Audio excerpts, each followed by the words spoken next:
first of all like to invite our panelist for today's session, Dr. Manjinder Singh Sidhu. He is a consultant oncologist, radiation oncologist from DMC, AOI, Ludhiana, where I am also presently working.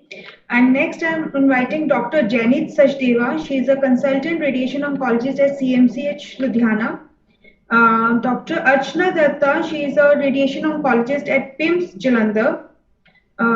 Dr. V. Srinivasan, who is a secretary ICRO and head radiation oncology at Miyot International Institute of Cancer Center, Chennai. And next, Dr. Indu Bansal, who is a director and senior consultant at Narayana Super Specialty Hospital, Delhi. I welcome all the panelists, and I think we have a little bit of time to discuss all the 6 important abstracts which have been discussed, and these are the newer topics of discussion and debate. So, Dr. Srinivasan, sir, one very important point, sir. This question is for you. First abstract was about, as Dr. G.V. Giri has also pointed out, about the role of radiation. Can we think it is a good option to omit radiation in post-mastectomy patients who are lymph nodes 1 to 3 positive? No, I think there is enough data and enough evidence that these patients definitely get benefited by giving radiation. If node positive, and it's been long back, the Danish breast cancer group.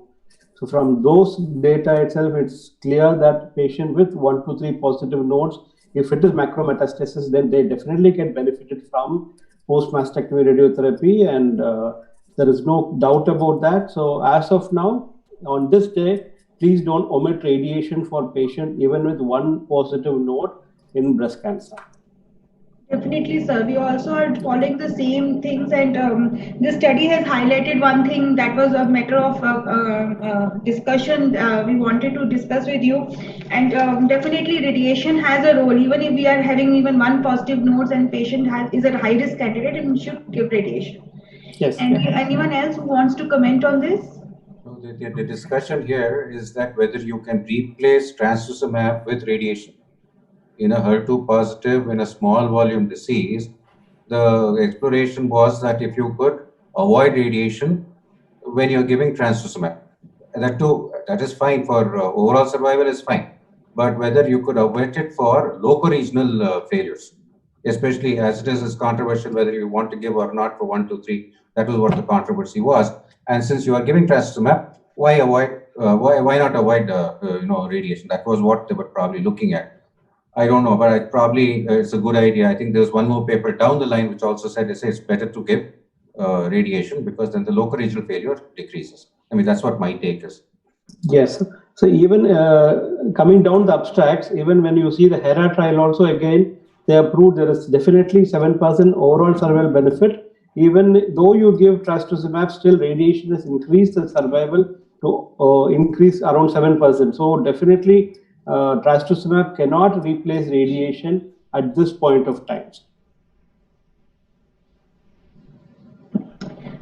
Thank you, sir. Anyone else who wants to comment on this? I would just like Ritu. Sure, good morning. Good morning. I would just like to comment that would you consider certain features like extranodal spread that is there or perinodal, which we are taking it as high-risk features. So are they playing contributory role, or all patients with the lymph node positivity, even if patient is having a single node, are we going to plan for just take it as a one whole dictum that any patient with node positivity has to be given radiotherapy? I will like to comment on this, that the HERA trial which I presented, in that there was no mention of the ECE or the LVI. They were not reported at that time because the pathology was not so refined. And even in that, they have shown an absolute benefit of 7% in the loco-regional control, statistically significant, though overall survival is not significant, but there is a definite role irrespective of the LVI or ECE. So we can take it as a blanket indication that any patient with even a single node positivity should be given radiotherapy? I think there is enough evidence, even the recent meta-analysis of EBCT, all of them support that 1 to 3 positive lymph nodes should be given post-mastectomy RT. I concur with Dr. Gupta. I think probably if you look at the Oxford trials, it has been proven well beyond that even if there is 1 to 3 lymph nodes, if you give radiation, you are going to end up having an overall survival. But you're going to see that probably 8 to 10 years down the line. It may not be there in the first 8 to 10 years, but as you have follow-up which increases more than 10 years by giving radiation, you definitely have an overall survival advantage, even with 1 to 3 lymph nodes. So should we take it only for the patients who are HER2/neu positive, or should we take it for the patients even those who are HER2/neu negative and ER/PR positive? I think it's everything. Somebody else would like to answer that because I don't want to hog the land. Please, somebody else can take. I think We got an expert panel. Yes, Dr. Archana, I think it should be like this. So the molecular markers doesn't play. It definitely plays in prognosis and to know, but exactly if it is positive and if it is a macrometastasis, whether they are endocrine positive or whether they are HER2 positive or negative, I think radiation definitely plays a role. Yeah. Vinita, you want to join in? Yeah, we can, Dr. Vinita is pouring in a few messages. I think we can ask her to join in. So I just wanted to add that we have to still wait for the results of Supremo trial to make the final conclusive statement. But as of now, the evidence, there is enough evidence to use PMRT even in 1 to 3 positive nodes. I think it's kind of, if you have to separate it out, whether it's HER2 positive or HER2 negative, I mean, that's two totally different things. Lymph node positivity, Oxford trials, long-term has proven PMRT works and should be given. Now, whether you would like to add, trastuzumab or not, that is also the efficacy has been proven in HER2 positive. Whether you would like to replace radiation with HER2 positive with a small volume disease with 1 to 3 lymph nodes, that also down the line has said, no, you should give radiation. Definitely. So when we are looking at the local regional control, radiation definitely plays an important role, even if we have a one single node positive patient post-mastectomy. Shall we move up to the next important, interesting study, which was about hypofractionation in breast cancer and using partial breast irradiation versus whole breast irradiation, which is also being given in a very smaller fractionation schedule. So I just want to ask, is any one of you is having experience about using hypofractionation in cancer breast or using PBI in place of whole breast irradiation? What is your opinion, Dr. Manjinder, if I ask you? Especially in the COVID times, we have seen many of the centers have altered their fractionation schedules and we have opted for hypofractionation. So I just want to ask what others' opinion are. Dr. Manjinder, you have to unmute yourself, Dr. Manjinder.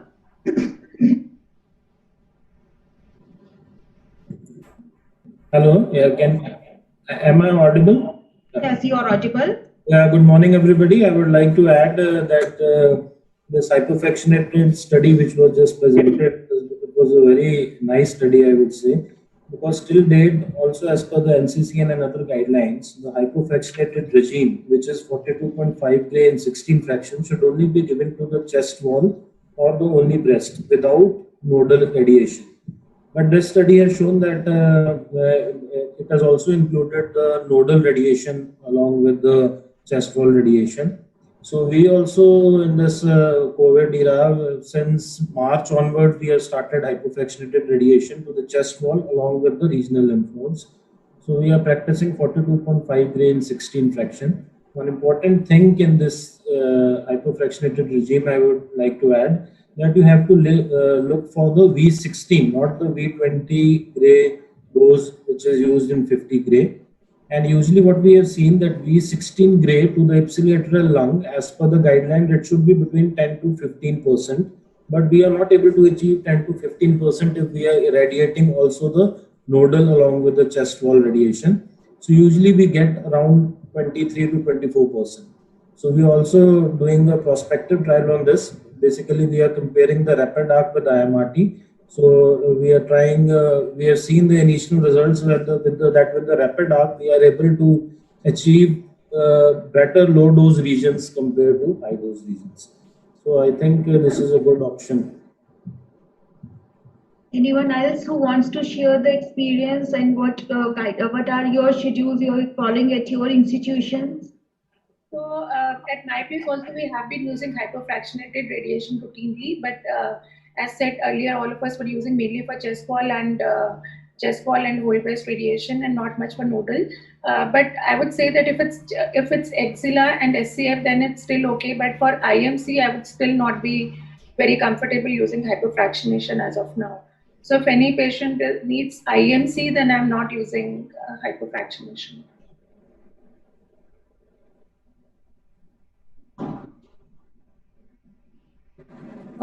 We also are using hyperfractionation at our institution, and we did do a thesis study on that. And we found that, and again, we were not using the same dose for the axilla. We were using the standard fractionation for the axilla. And we found that there were not much a difference in the side effects, that is the complications.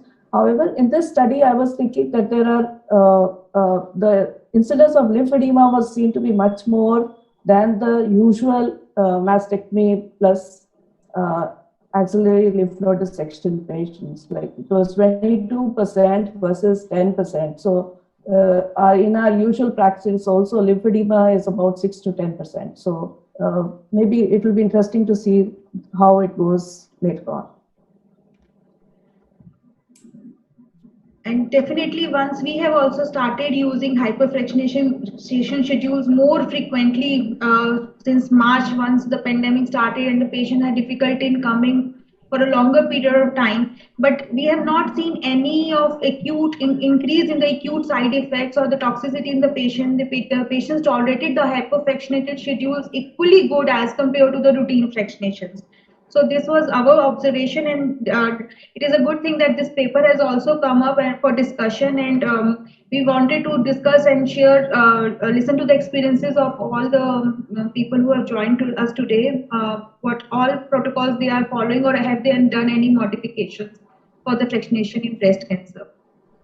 So I think I read that hyperfractionation schedule when we are using, we should although I don't know how many people are doing it, but we should also look into the whole of breast circumference. So if it's more than 25 centimeters, like for so many centers get international patients who have a very large breast size, then I think we have to be a little cautious while using hypofractionation. But for small breast size, I think hypofractionation is okay because skin toxicity is slightly more in heavy breasted females. This is my observation. So we have to be very careful about the skin dose that we are giving, and 105%, we have to be really very careful when we are using hypofractionation.